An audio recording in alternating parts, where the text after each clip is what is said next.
Dans la matinée du 11 septembre 2001, 19 hommes armés de cutters, dirigés par un homme sous dialyse depuis une caverne forteresse de l'autre côté du monde en utilisant un téléphone satellite et un PC portable, ont réalisé la pénétration la plus sophistiquée de l'espace aérien le plus protégé au monde. S'emparant des passagers et des pilotes, tous d'anciens pilotes de chasse, de 4 vols commerciaux qu'ils détournèrent de leur route pendant plus d'1 heure, sans jamais avoir été inquiétés par un seul chasseur d'interception. Ces 19 pirates, religieux fondamentalistes dévots qui aimaient boire de l'alcool, sniffer de la cocaïne et vivaient avec des stripteaseuses, ont réussi à abattre 3 immeubles à l'aide de 2 avions à New York. Cependant qu'à Washington, un homme incapable de piloter un monomoteur Cessna a été capable avec un 757 de faire une boucle en descente de 2400 mètres à 270 degrés pour arriver en parfait azimuth et percuter le Pentagone au niveau du bureau des analystes du budget où des employés du ministère enquêtaient sur le mystère des 2300 milliards de dollars que Donald Rumsfeld, secrétaire d'État, avait annoncé manquant des coffres du Pentagone dans une conférence de presse tenue le jour précédent, le 10 septembre 2001. Par chance, les médias ont su qu'il avait fait en quelques minutes. Osama bin Laden. Et les grands ponts en quelques heures. Osama bin Laden. Les officiels dans la journée. Terrorists who committed these acts and those who harbored them. Et les preuves sont littéralement tombées dans la poche du FBI. That a hijacker's passport was found blocks from the World Trade Center crash site, if you can believe that. Mais pour une raison ou une autre, des conspirationnistes fous ont demandé une enquête sur la plus grosse attaque perpétrée sur le sol américain de toute l'histoire.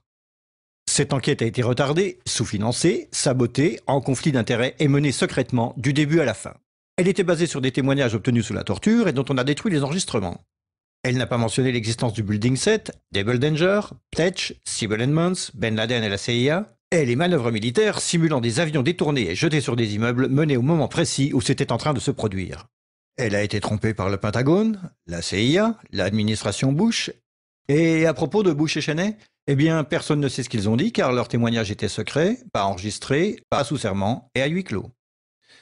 Ce n'était pas important de chercher qui a financé les attaques, car cette question a peu de signification pratique. Cependant, la commission d'enquête du 11 septembre a brillamment répondu à toutes les questions du public, excepté la plupart de celles posées par les familles des victimes, et a pu pointer les fautes des personnes responsables, bien qu'aucune n'ait perdu son boulot, déterminant que ces attaques étaient dues à... failure of imagination. Parce que... Nobody in our government, at least, and I don't think the prior government that could envision flying airplanes into buildings. Excepté le Pentagone, la FIMA, le NORAD et le NERO. La DIA a détruit 2,5 téraoctets de données sur Double Danger, mais c'est ok car ce n'était probablement pas important. La SEC a détruit les données sur l'enquête concernant les délits d'initiés avant les attaques. Mais c'est ok car la destruction des données relatives à la plus grosse enquête de toute l'histoire de la SEC fait partie de ses routines d'archivage. Le NIST a classé secret son modèle mathématique utilisé pour l'effondrement du building numéro 7. Mais c'est ok car le révéler aurait compromis la sécurité publique. Le FBI a argué que tout ce qui concerne leur enquête sur le 11 septembre doit être tenu secret. Mais c'est normal car le FBI n'a probablement rien à cacher. Cet homme n'a jamais existé et rien qu'il ait dit ne mérite votre attention. Si vous dites le contraire, vous êtes un conspirationniste paranoïde qui mérite d'être mis au banc de l'humanité. Comme lui et elle et lui. Ben Laden a vécu dans une grotte forteresse des montagnes d'Afghanistan, mais il a pu s'échapper. Puis il s'est caché à Tora Bora, mais il a pu s'échapper. Puis il a vécu 10 années à Abbottabad, mettant en échec le réseau d'espionnage le plus efficace et le plus sophistiqué du monde et de l'histoire, tout en publiant vidéo sur vidéo en totale impunité, rajeunissant au gré des vidéos réalisées, avant d'être capturé par un vaillant commando de Navy Seal dans une opération non filmée, durant laquelle il n'a pas résisté ou peut-être utilisé sa femme comme bouclier humain, et pendant laquelle ces as des forces spéciales ont paniqué et tué cet homme désarmé, censé être la meilleure source d'information de la planète concernant le terrorisme. Puis ils l'ont jeté dans l'océan avant d'en parler à quiconque. Puis 2 douzaines de membres de ce commando ont péri dans un crash d'hélicoptère en Afghanistan. Ceci est l'histoire du 11 septembre comme elle vous est rapportée par les médias qui vous ont dit la pure vérité sur... Et... They took the babies out of the incubators. Et... Mobile production facilities. Et... The rescue of Jessica Lynch.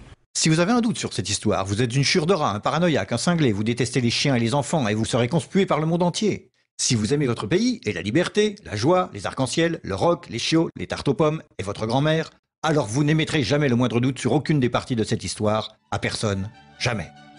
C'était une annonce publique sponsorisée par les amis du FBI, de la CIA, NSA, DIA, SEC, MSM, Maison-Blanche, NIST et de la Commission sur le 11 septembre. Parce que l'ignorance, c'est la force.